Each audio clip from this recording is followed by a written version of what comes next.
नमस्कार,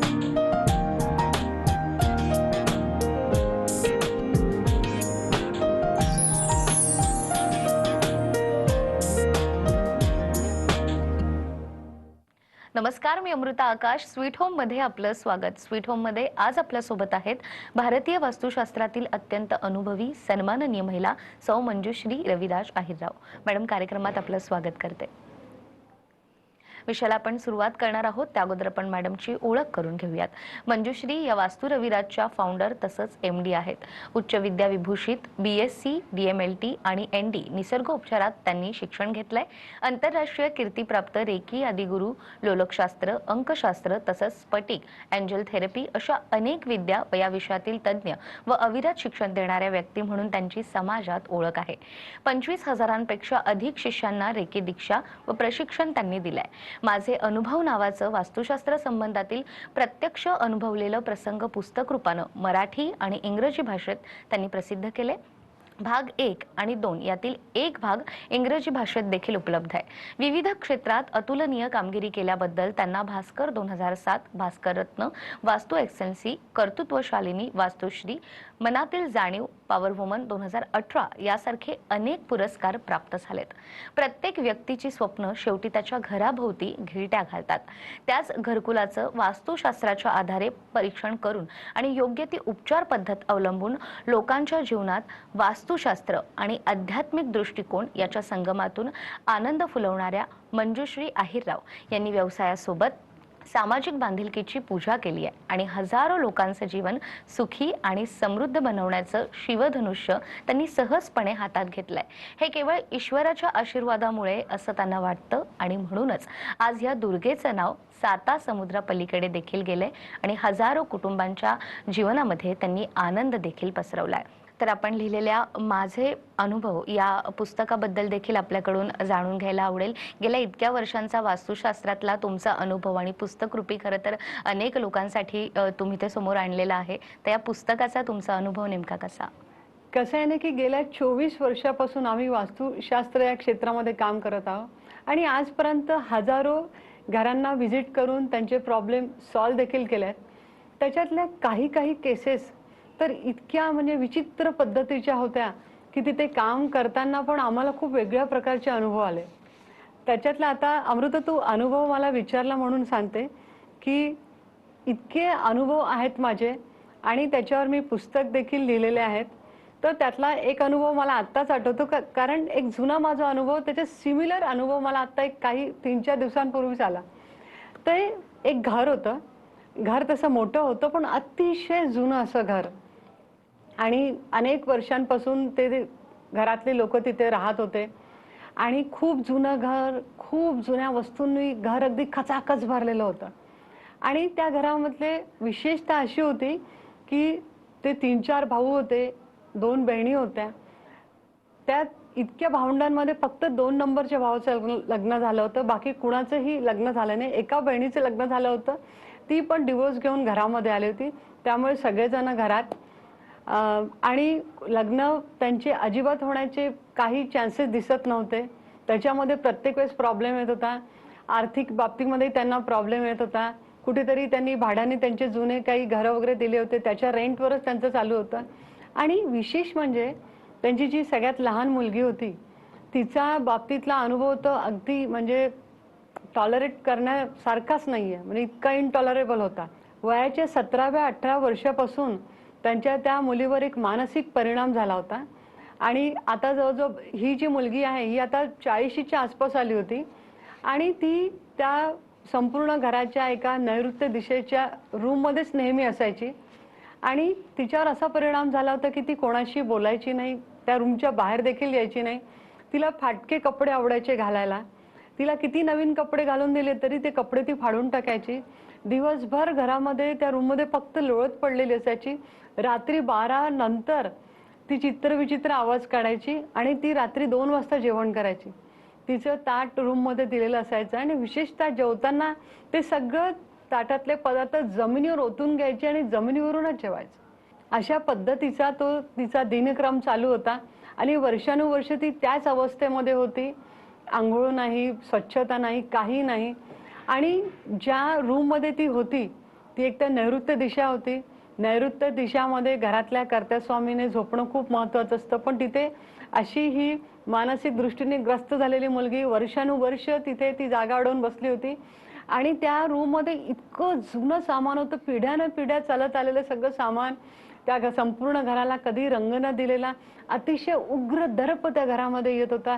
तिथे जाणं आणि तिथे परीक्षण करणं देखील आम्हाला मुश्किल झालं होतं आणि सगळेजण अगदी वेगळ्याच मानसिक अवस्थेमधून जात होतं. त्या मुलीवर जो परिणाम होता त्याचा जो वाईट परिणाम आहे तो इतर जणांवर पण होत होता आणि एकंदरीत सगळी परिस्थिती अतिशय बिकट होती. आणि जेव्हा अनेक ठिकाणी जाऊन त्यांना या कुठल्या गोष्टीचं सोल्युशन मिळत नव्हतं आणि ते आमच्याकडे आले आणि त्यांची अपेक्षा होती की वास्तुशास्त्राच्या माध्यमातून ही त्यांची समस्या सॉल्व्ह करावी. आता एक गोष्ट आहे त्याच्यामध्ये की त्यांच्यावर मानसिक म्हणजे जो परिणाम झाला होता आणि विशेषतः त्या मुलीवर, तिला आता बाहेर कुठे ट्रीटमेंटला न्यायचं म्हणजे ते देखील पॉसिबल नव्हतं आणि ते खूप अपेक्षेने माझ्याकडे बघत होते. त्यांचं सगळं एकंदरीत काय आहे ते सगळं विश्लेषण केलं, बघितलं. त्यांना आधी इमिजिएट काय करायला सांगितलं की त्यांच्या घरातल्या सगळ्या जुन्या वस्तू होत्या त्या सगळ्या घराच्या बाहेर टाकायला सांगितलं.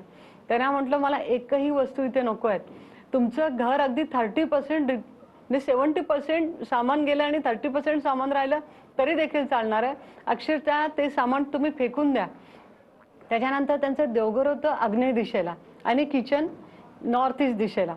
आता मला सांगा की देवघर हे नॉर्थ ईस्टला हवं आणि किचन साऊथ ईस्टला हवं, तर नेमकं उलटं होतं. त्या आग्नेय दिशेच्या पूजा घरामध्ये खूप प्रमाणात फोटो, जवळजवळ शेकडोंनी फोटो ठेवले होते, खूप मूर्त्या ठेवल्या होत्या, पण काही पूजा वगैरे त्याचं काही होत नव्हतं. अत्यंत धुळखात ती पूजा रूम होती. तर त्यांना त्या पूजा रूम मधले सगळे फोटो जे आहेत ते सगळे विसर्जित करायला सांगितल्या. ज्या मूर्त्या होत्या त्या पण त्यांना सांगितलं एक थोड्याफार मूर्त्या घरात ज्या गरजेच्या आहेत त्या ठेवून त्या सगळ्या विसर्जित करायला सांगितल्या.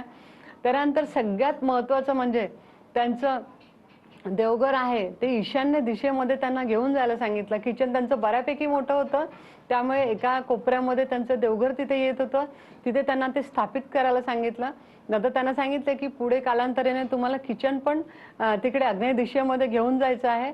हळूहळू या गोष्टी सगळ्या टप्प्याटप्प्याने होणार होत्या. त्यानंतर त्यांना सांगितलं की सगळं घरातलं क्लिनलीनेस झाल्यानंतर संपूर्ण घराला तुम्ही कलर करून घ्या. तोही त्यांना वास्तूप्रमाणे जे काही त्यांना सजेशन द्यायचे होते ते दिले. त्याच्यानंतर सगळ्यात महत्त्वाचं म्हणजे त्यांना आध्यात्मिक सेवा करणं खूप गरजेचं होतं. तर रोजच्या रोज वेळेवर पूजा, आध्यात्मिक सेवा, काही मंत्र स्तोत्र त्यांना म्हणायला दिले आणि त्यानंतर मग आपल्याला सगळ्या उपाययोजना पण त्यांच्या घरामध्ये करायच्या होत्या ज्या बिना तोडफोडच्या होत्या.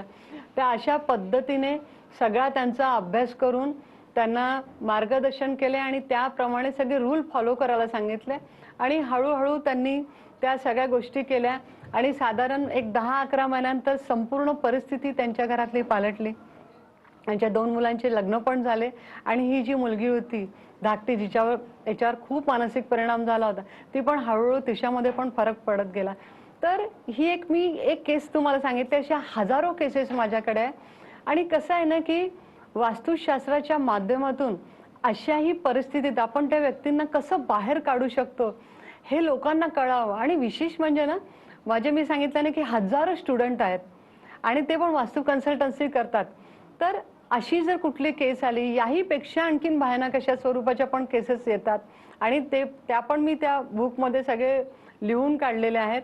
तर अशा वेळेस तुम्ही कसं डिसिजन घ्यायचं, कुठल्या प्रकारे त्यांना सल्ला द्यायचा, कशा प्रकारे योग्य मार्गदर्शन केलं पाहिजे हे समजावं विद्यार्थ्यांना, म्हणून हा पुस्तकाचा खटाटोप. आणि मग याच्यातून माझे अनुभव भाग 1 भाग 2 आले आणि त्याचं इंग्लिशमध्ये पण ट्रान्सलेशन झालं.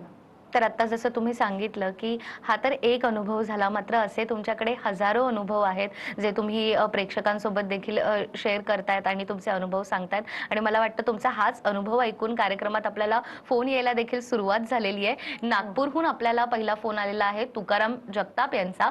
तुकाराम, आपला प्रश्न विचारा. नमस्कार मॅडम. मुले आणि पत्नी एका बाजूला असतात आमच्याकडे आणि मी एका बाजूला असतो. म्हणजे याचा अर्थ असा की पत्नी मुलांना काही ना काही भडकवत असते. त्यामुळे मुलांच्या मनात आई चांगली आणि बाबा वाईट अशी भावना निर्माण झाली आहे. तर मला विचारायचं की ह्याला वास्तुशास्त्राचं काही माध्यमातून काही करता येईल का? Okay okay okay. काय सांगाल याच्यावर? निश्चितपणे हे वास्तुशास्त्राच्या माध्यमातून आपल्याला हेल्प करता येईल. आणि आपण मागच्या एपिसोडमध्येच आपण चर्चा केली होती की वास्तुशास्त्र आणि रिलेशनशिप याचा काय संबंध असतो. आता तुम्ही सांगितले की मुलं आणि पत्नी एका बाजूला आणि तुम्ही एका बाजूला असतात. तर सगळ्यात महत्त्वाचं म्हणजे आधी तुमच्यामध्ये आणि तुमच्या पत्नीमध्ये ती कनेक्टिव्हिटी होणं, ते बॉन्डिंग होणं अतिशय गरजेचं आहे. तुम्ही जर दोघं एकत्र आलात तर मग मुलं वेगळे होण्याचा प्रश्नच येणार नाही. आता कसं आहे की तुम्ही जर बाहेर असाल आणि तुमची मिसेस जर मुलांना काही जे सांगत असेल त्या पद्धतीने मुलं वागत असतील, तर सर्वात प्रथम आधी तुमच्या दोघांमधलं बॉन्डिंग नीट करणं, त्यासाठी तुम्हाला नैऋत्य दिशेला तुमची बेडरूम असणं अतिशय गरजेचं आहे. आणि त्यासोबत तुमचं देवघर जे आहे ते ईशान्य दिशेला, वायव्य दिशेत काही दोष असतील तर तेही पण आपल्याला रेक्टिफाय करावं लागेल. आणि मुलांची झोपण्याची जागा मग ती पूर्वेला, उत्तरेला किंवा ईशान्येला कुठेही चालू शकेल. आणि यासाठी आपल्याकडे काही हार्मोनी पिरॅमिड्स किंवा रेमेडीज पण येतात, त्याचाही आपण उपयोग करू शकतो. आणि निश्चितपणे तुमच्या दोघांमधलं सुसंवाद जर चांगले झाले तर तुमच्या पूर्ण फॅमिलीमध्ये सुसंवाद चांगले होणार आहे, एक हार्मोनी मेंटेन होणार. अगदीच. तर मॅडमने जसं सांगितलं तुकाराम, काही सोपे उपाय आहेत ते तुम्ही करून बघा, नक्कीच त्याचा तुम्हाला फायदा होऊ शकतो. आणि तुम्हाला आणखीनही माहिती हवी असेल तर स्क्रीनवर तुम्हाला नंबर दिसत आहेत, त्या नंबरवर थेट तुम्ही संपर्क करू शकता आणि अधिकही माहिती घेऊ शकतात. याच विषयासंदर्भात आपण मॅडमकडून आणखीनही माहिती घेणार आहोत एका छोट्याशा ब्रेकनंतर.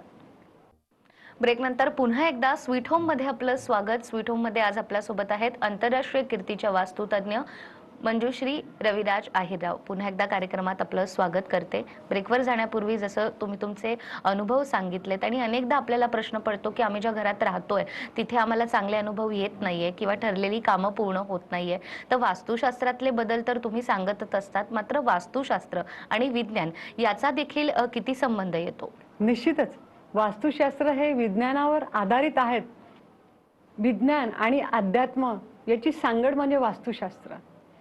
आता मगाच्याच अनुभवावरून मी तुम्हाला सांगितलं की आपण आध्यात्मिक मार्गाने पण कसे प्रॉब्लेम सॉल्व्ह करू शकतो, परंतु विज्ञान हे खूप महत्त्वाचं आहे.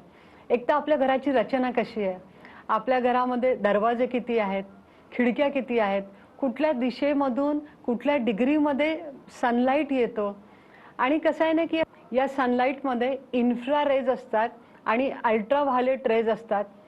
आणि त्याचा आपल्या घरामध्ये किती आपण ते रिसीव्ह करतो त्याचा आपल्या हेल्थवर पण चांगला वाईट परिणाम होत असतो. जास्त प्रमाणात जर तुम्ही अल्ट्राव्हायोलेट रेज रिसीव्ह केले तर त्याचाही वाईट परिणाम आपल्या शरीरावर होतो.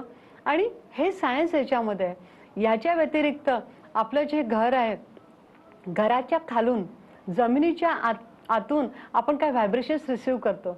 आपल्या जमिनीच्या खाली वॉटर आहे, सॉल्ट्स आहेत, मिनरल्स आहेत, केमिकल्स आहेत, मेटल्स आहेत, त्यांच्यामध्ये फ्रिक्शन होत असतं आणि व्हायब्रेशन्स क्रिएट होतात. त्याचा परिणाम आपण जमिनीवर जिथे राहतो त्याच्यावरही होत असतो. त्याच्यामुळे एक स्ट्रेस क्रिएट होतं ज्याला म्हणतात जिओपॅथिक स्ट्रेस. आता हा जो जिओपॅथिक स्ट्रेस आहे त्याचा इल इफेक्ट आपल्या मानवी जीवनावर खूप वेगवेगळ्या पद्धतीने होत असतो. तसं बघायला गेलं तर जिओपॅथिक हा जो स्ट्रेस विषय आहे याचं मी क्लासरूम ट्रेनिंग घेते आणि त्याच्यामध्ये कम्प्लिटली शिकवते की how to identify the geopathic stress and how to rectify it. आता इथे मी तेवढं सांगू शकत नाही, पण हे सगळं सायन्स बेस्ड आहे सगळ्या स्टडी. आणि वास्तुशास्त्र करतो म्हणजे आपण नेमकं काय करतो, आपले 5 एलिमेंट बॅलन्स करतो. ज्या आपली संपूर्ण सृष्टी या 5 नॅचरल एलिमेंट्सनी बनलेली आहेत, या पंचमहाभूतांचं बॅलन्सिंग आपण आपल्या घरामध्ये करतो. तर जसं तुम्ही सांगितलं की वास्तुशास्त्र आणि विज्ञानाचा देखील संबंध आहे आणि असे असंख्य लोक जेव्हा तुमच्याकडे भेटायला येतात तेव्हा अगदी डेली रुटीनमध्ये देखील जे प्रश्न पडतात तेही ते तुम्हाला विचारत असतील. आणि असाच एक फोन आपल्याला नाशिकहून आलेला आहे सीमा सोनावणे यांचा. सीमा, आपला प्रश्न विचारा. नमस्कार मॅडम, मी सीमा सोनावणे बोलते नाशिकमधून. आणि माझा प्रश्न आहे, माझ्या घरामध्ये एक पण कामवाली बाई टिकत नाही, तर त्याच्यासाठी तुम्ही काही उपाय सांगू शकता का मला?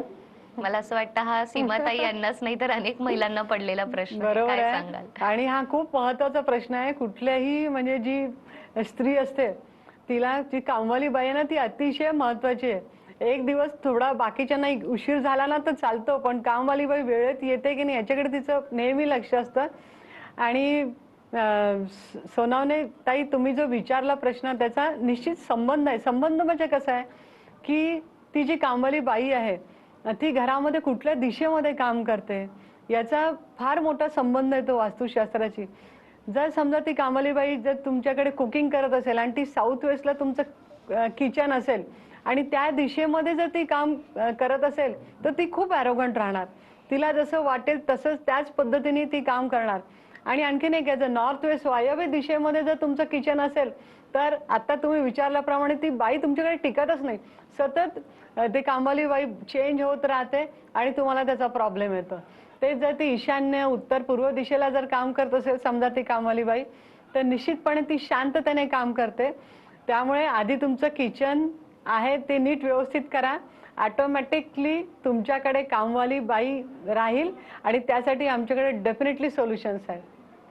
अगदीच. तर सीमाताईच नाही तर अशा असंख्य महिला असतील त्यांना हा प्रश्न पडला असेल की आमच्याकडे कामवाली बाई टिकत नाही, किंवा साधारण जर आपण घराचाच विचार केला तर एखाद्या घरात राहत असताना देखील तिथे शांतता नाही किंवा एक निगेटिव्ह एनर्जी आहे, ठरवलेली कामं पूर्ण होत नाही. तर या सगळ्याचा देखील वास्तुशास्त्रामध्ये कसा संबंध येतो किंवा मग त्यावर उपाय नेमके काय? आणि आज तुम्ही इथे आलात म्हटल्यावर तुमच्याकडूनही आम्हाला काही टिप्स हव्या आहेत, तर एखाद्या टिप्स आमच्या प्रेक्षकांसाठीही. सगळ्यात महत्त्वाचं म्हणजे तुमचं मंदिर जे आहे टेम्पल ते तुम्ही ईशान्य दिशेमध्ये, ईशान्य जर तुम्हाला पॉसिबल नसेल तर उत्तर ते पूर्व या भागामध्ये रिजनमध्ये कुठेही तुम्ही मंदिर ठेवलं तर चालणार आहे. तुमच्या मंदिरामध्ये तुमच्या कुलदेवीचा फोटो किंवा मूर्ती असणं अतिशय गरजेचं आहे. कुलदेवी, त्यानंतर तुमचं इष्टदैवत आणि पंचमुखी हनुमान, हे 3 फोटो जर तुम्ही देवघरात ठेवले तर तुम्ही नेहमी सकारात्मक ऊर्जा तुमच्या घरामध्ये रिसीव्ह करता. त्याचा तुम्हाला शारीरिक मानसिक सर्व लेवलवर खूप चांगला परिणाम होतो. आणि आणखीन एक सांगते, तुम्हाला आणखीन पॉझिटिव्हिटी हवी असेल तर नॉर्थ आणि नॉर्थ ईस्ट या रिजनमध्ये तुम्ही जर मेरुपृष्ठ श्रीयंत्र ठेवलं तर त्याचा तुम्हाला खूप छान बेनिफिट होतो आणि ऑल ओव्हर परफॉर्मन्स सगळ्या घरातल्या लोकांचा अतिशय चांगला राहतो. तर ही एक माझ्याकडून टिप आहे तुम्हाला की या पद्धतीने तुम्ही तुला फॉलो करा. आणि आणखीन थर्ड टिप, आता अमृताने टिपचा विषय काढला म्हणून, की नॉर्थ टू ईस्ट या रिजनमध्ये तुम्ही शक्यतोवर कुठले रेड कलर, ब्लॅक कलरच्या कुठेही वस्तू ठेवू नका किंवा भिंतीलाही तो कलर देऊ नका. व्हाईट आणि ब्ल्यू कलरचाच मॅक्झिमम उपयोग करा. त्याच्यामुळे तुमच्या घरामध्ये शांतता राहण्यास खूप तुम्हाला त्याचा बेनिफिट होऊ शकतो. अगदीच. तर काही सोपे असे हे उपाय आहेत, हे केल्यानंतर अर्थात प्रत्येकाला आपल्या घरामध्ये सुख शांती हवी असते आणि त्याच घरातून आपल्याला पुढे देखील जायचं असतं आणि सक्सेसचा एक टप्पा गाठायचा असतो. तर तो टप्पा तुम्ही नक्कीच गाठू शकतात. यासाठी स्क्रीनवर तुम्हाला नंबर दिसत आहेत. तुमच्या मनात कोणताही प्रश्न असेल तर थेट तुम्ही मॅडमशी संपर्क करू शकतात. व्हॉट्सअपचाही क्रमांक आहे, त्यावरही तुम्ही मॅडमशी थेट संपर्क करून तुमच्या मनातले जे प्रश्न आहेत ते विचारू शकतात. तर तुमच्याकडून टिप तर मी घेतली आहे, मात्र आणखीन एक प्रश्न माझ्या मनात कधीपासून येतोय तो म्हणजे घराबद्दल आपण बोलतोच आहे, मात्र अनेक जण व्यवसाय म्हणून रिअल इस्टेट कडे देखील पाहतात. तर वास्तुशास्त्र आणि रिअल इस्टेट याचाही काही संबंध असतो का? निश्चितच रिअल इस्टेट आणि वास्तुशास्त्राचा खूप जवळचा संबंध आहे. एकतर रिअल इस्टेट म्हणजे तुम्हाला एखादा प्रोजेक्ट बनवायचा आहे आणि कुठलाही प्रोजेक्ट जो आहे त्याचं डिझायनिंग, त्याचा लेआउट हा वास्तुशास्त्राप्रमाणे आहे की नाही हे बघणं अतिशय गरजेचं आहे. म्हणजे अगदी त्याचा वॉटर सोर्स कुठे येणार आहे, किती बिल्डिंग्ज आहेत, किती स्टोरीड बिल्डिंग आहे, कुठल्या दिशेमध्ये मॅक्झिमम बिल्डिंग येणार आहे, सेल्स ऑफिस कुठे आहे, पाण्याचे टाकीज कुठे आहे, त्यानंतर इलेक्ट्रिक सबस्टेशन्स आहेत ते कुठे आहे. या सगळ्या गोष्टी वास्तुशास्त्राचे नियमाचे पालन करून तुम्हाला बनवावे लागतात. आणि मेन म्हणजे कसं आहे ना, एक प्रोजेक्ट बनवायचा आहे आणि त्या ठिकाणी कितीतरी लोक कामं करत असतात. लेबर्स आहेत, कॉन्ट्रॅक्टर्स आहेत, टॉप मॅनेजमेंटचे लोक आहेत, ओनर आहेत, हे सगळेजण आपापल्या लेवलवर काम करत असतात. त्यामुळे तिथलं वातावरण चांगलं राहणं, ॲटमॉस्फिअर चांगलं राहणं अतिशय गरजेचं आहे. त्यांची जर शारीरिक मानसिक अवस्था चांगली असेल तिथे काम करणाऱ्या प्रत्येकाची, तरच तो प्रोजेक्ट एका योग्य वेळेमध्ये पूर्ण होऊ शकतो. अदरवाईज जर त्याला जर समजा डिले झाला तर तुमची कॉस्ट पण खूप वाढते प्रोजेक्टची. त्याच्यामुळे तो योग्य वेळेत कंप्लीट होणं अतिशय गरजेचं आहे. आणि बघा ना, एक प्रोजेक्ट आपल्याला बनवायचा आहे, एखादी लेडी आहे ना, तिला जर घरी समजा एखाद्या कुकिंगची डिश जरी बनवायची असेल, मग तिच्या घरात सगळ्या गोष्टी अवेलेबल आहे, व्हेजिटेबल्स आहे, ड्रायफ्रुट्स आहे, छान मॉड्युलर किचन आहे, पण तिची मानसिक अवस्था चांगली नसेल तर ती एक डिश बनवू शकत नाही कुकिंगची. इथे तर कम्प्लीट तुम्हाला प्रोजेक्ट बनवायचा आहे आणि तिथल्या लोकांची मानसिक अवस्था, शारीरिक अवस्था चांगली नसेल तर तो प्रोजेक्ट योग्य वेळेत कसा पूर्ण होईल. त्यामुळे रिअल इस्टेटमध्ये तर वास्तुशास्त्र हे अतिशय महत्त्वाचं आहे. आणि आपण वास्तुशास्त्र करतो म्हणजे काय करतो नेमकं त्या ठिकाणी, आपण तिथे एनर्जी सेंटर्स क्रिएट करतो. प्रत्येक प्रोजेक्ट हा वास्तुशास्त्राप्रमाणे त्याचं डिझाईन असेल असं नाही, जसा असेल त्या स्थितीमध्ये आपण तिथे एनर्जी सर्किट क्रिएट करतो आणि मग त्याला रेक्टिफाय करतो आणि त्याचा इफेक्ट तुम्हाला जरूर मिळू शकतो. अगदी जसं तुम्ही सांगितलं की बांधकाम व्यावसायिक जे आहेत, जे आता आपला कार्यक्रम पाहतायत, त्यांच्यासाठी देखील ही गोष्ट अतिशय महत्त्वाची आहे. वास्तुशास्त्रामध्ये देखील रिअल इस्टेटचा संबंध असू शकतो आणि तो कसा हे तुम्ही सांगितलंच. त्यामुळे जे प्रेक्षक आता कार्यक्रम पाहतायत, तुमच्या मनात केवळ घरासंदर्भात नाही तर व्यवसायासंदर्भात देखील कोणतेही प्रश्न असतील तर तुम्ही मॅडमशी संपर्क करू शकता. त्याचबरोबर सोशल मीडियावर देखील सातत्यानं वास्तू रविराज यांच्याकडून वेगवेगळे व्हिडिओज टाकले जातात. ते व्हिडिओज पाहून देखील एक सकारात्मक बदल आपण आपल्या आयुष्यात नक्कीच घडून आणू शकतो. त्यामुळे स्क्रीनवर तुम्हाला जे नंबर दिसतात त्या नंबरवर थेट संपर्क करा आणि सुखी जीवन नेमकं कसं जगू शकतो याची जी गुरुकिल्ली आहे ती नक्कीच तुम्ही मॅडमकडून मिळवू शकतात. आपले देखील मॅडम खूप खूप आभार. वास्तुशास्त्रच नाही तर विज्ञान झालं किंवा अध्यात्म झालं, याचा नेमका संबंध कसा आहे ते आज तुम्ही आम्हाला समजावून सांगितलं. आपले खूप खूप आभार. TV9च्या दर्शकांना सुख, शांती, समृद्धी, वैभव, आरोग्य प्राप्त हो हीच ईश्वरचरणी प्रार्थना. बेस्ट ऑफ लक तुम्हा सगळ्यांना. अगदीच. त्याचबरोबर स्वीट होममध्ये आता वेळ झाली आहे इथेच थांबण्याची. पुन्हा भेटूया एका नव्या विषयासह. तोपर्यंत नमस्कार.